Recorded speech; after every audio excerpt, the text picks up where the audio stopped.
when it isn't going well for you, you can pour your heart out to God, and you can tell him it just like it is. You don't have to thee and thou. You don't have to say, oh God, I know that you're going to work this out, but I'm just going to kind of buck up in my spirit. No, you can say to him, I'm really discouraged. I'm really disappointed. David was wonderful at this. Psalm 77, I can't open my eyes. I can't lift up my arms. God, it's all going wrong. Then I think it's about verse 10, he says, oh, it is my grief that I would say God has changed. I'll meditate on my bed. A good place to meditate, isn't it? I'll meditate on my bed and remind myself of what God's done. You begin to get it in perspective. My mother is a real cute little Welsh lady. She has a saying, I was just feeling lower than a snake's hips. Well, you just can't get any lower than that, can you? And we see that sometimes when we are down in our spirits, the point is we're looking at the circumstances, but God says, I want you to know I have compassion for your feelings. He says, come unto me, all you that are heavy laden and broken down and burdened. Come and what? Come and learn of me, that I'm gentle and humble in heart. The difficult circumstances, friends, are the hard places, but it's where we learn of God, isn't it? That's where we learn of him. That's where we prove him great, is in the middle of the difficult circumstance. So we remind ourselves of what his character is like. We remind ourselves of what he's done in the past. We pour our heart out to him in compassion. Let me see if I can give you an example here. We have been living in Hawaii for some years. I have blonde-haired, blue-eyed kids. And we moved, let's say, into a new neighborhood where all the Hawaiian kids are. My son David comes in with a bloody nose and all beat up. So, Mama, he said, I don't think they're going to like me in this neighborhood. I don't look right.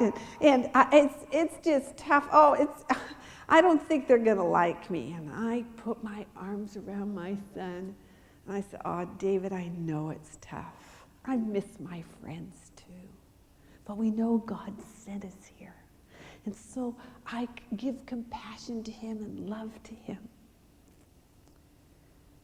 I said, every new kid that's probably came into the neighborhood, no matter what color his hair was, he's probably had to go through this kind of initiation. Let's believe God for a new friend for you. He goes on out. But how different it would have been, friends, if he would have walked in and he'd said, you are a bad mama. You should never have chosen to bring us to this neighborhood. I don't like it. It was the wrong choice. Do you see the difference? We can never speak against God's perfect character. I may not understand the circumstances I'm in, but there is no intelligent or logical reason to think that the character of God has changed. We can allow ourselves to pour out our hearts to him, and he will meet us in the middle of that difficult situation. He'll be faithful to us. He'll be faithful. Now the scripture in Corinthians, 1 Corinthians chapter 13, verse 10, says that he'll never give us a temptation greater than we can bear. And if we have a temptation that's greater than we can bear, he'll either get us out of it or give us grace to go through it. Right? Isn't that what it says? Sort of the RSV according to Darlene, but that's what it says. So I find myself in these difficult circumstances. I said, well, God, this is what your scripture says, and I repeat it back to the Lord. And I said, now I know this is too difficult for me. You've promised me you'd get me out of it, and I'm ready to be delivered from this difficult circumstance. And he says, honey, I'm going to give you grace to go through it. Oh, no, God, your estimation of me is far too great. Wrong person, wrong thing. I can't do this. He said, I'm so glad you finally found out you can't do it. Now I can. I can do it through you. So often, friends, we get so in the way. And we say, God, I just can't handle this. Or another thing that I'm really good at, I don't know about you, but I'm a bright idea person. I can always tell God how to help me out. Now, God, if you just do this, everything's going to be all right. Here we have a time I need to go on a trip. I need the money for that fare to get me to that foreign country to do the job. And God, we don't have the finances. Well, we've got this car we could maybe sell, but it's got a lot of rust on it, and there's just no demand for that kind of car. Well, maybe we could get a little overtime, but they're actually laying people off. It's not very likely to have overtime. I've got this rich auntie, but she's in very good health. I don't think anything's going to happen there.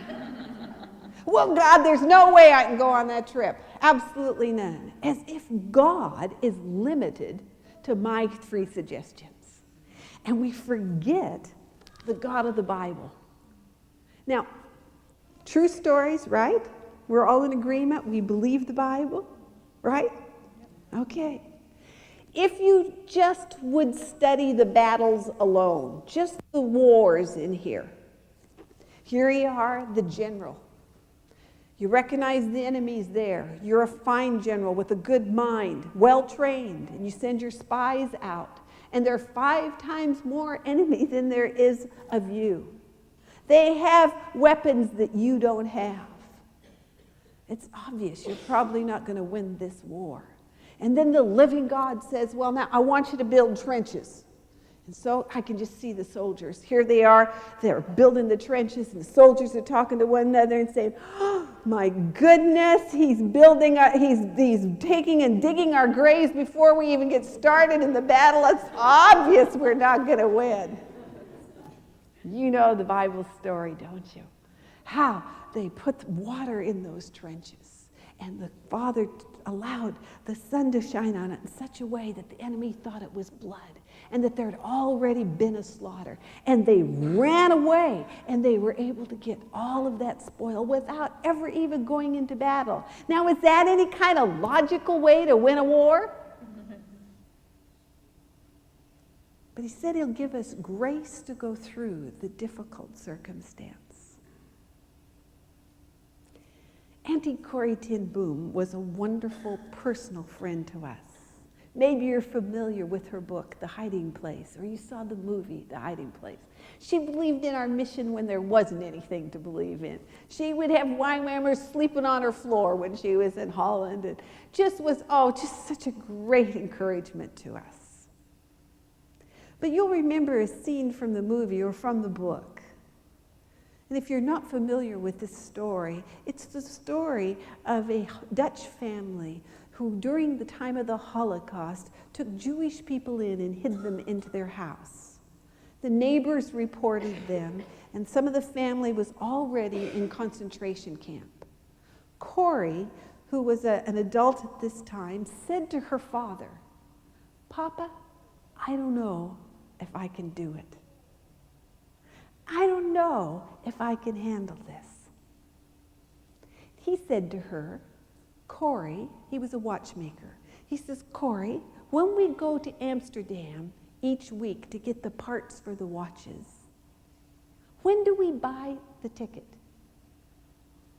"Oh," she said, "we buy the ticket just before we get on the train."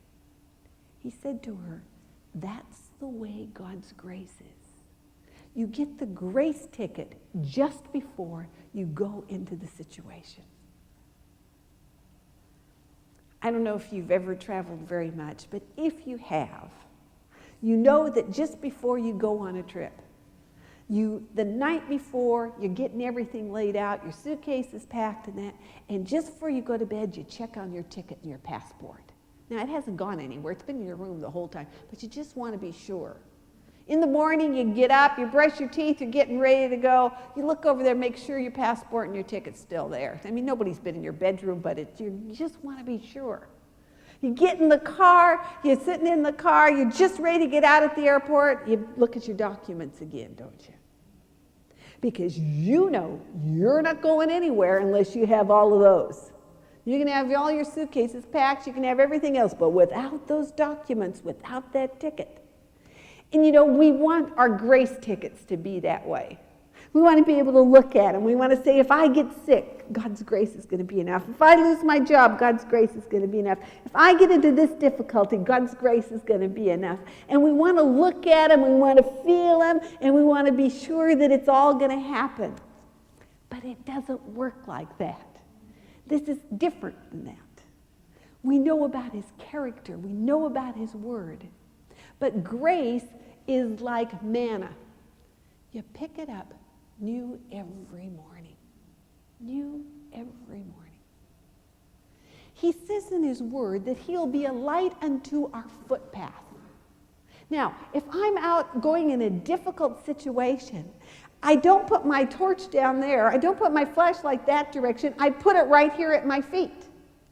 And that's the way God's direction is for us, friends. Right there at our feet, one step at a time. He gives us grace for that particular situation at the time. If we can understand this, we'll see how foolish worry is. There's no grace ticket. You lay awake all night worrying about what the situation is, working out your 3 or 4 solutions, none of which you know will work. Finally say, God, there is no way. And we forget the God of the Bible, who so desires to prove himself great to us. That is in his heart. He desires to do that. The Lord kind of taught me this. Not that I've learned it all. Please don't think that. But many years ago, my husband's father, who was a part of the missions executive, came home from being somewhere in South America. And he told a story of how a pastor there had had to see his son slain because he would not renounce the Lord. Well, like most moms, I really like my kids. And I would try in my mind to work out that situation and say, how could I do that? And I knew I couldn't. And I wrestled with this in my mind, and I would try to visualize it. I couldn't do it. I know this sounds really bad, but I thought, it'd be terrible if I had to go to hell, but I know I got to admit the truth. I couldn't do it. And Lauren was speaking at a university in London where they had out there a little chapel where they served communion every morning. I wanted to go take communion this morning. And I was walking in this garden and I thought, how can I take communion? What a kind of a hypocrite am I? God gave his son Jesus willingly. I want to take out the elements of his precious blood, his broken body, and I couldn't say that I could give my son. Then that still small voice, I don't know where we hear it, in our ears or in our heart, but we know when God whispers to us. And he said, Darlene, I never made your mother heart to, in his wildest imagination, be able to figure out how you could do that. You forgot about the grace ticket. If I should ever ask you to do that, my grace would be sufficient at the time. All I want is to know that the children are mine. I said, oh God, they're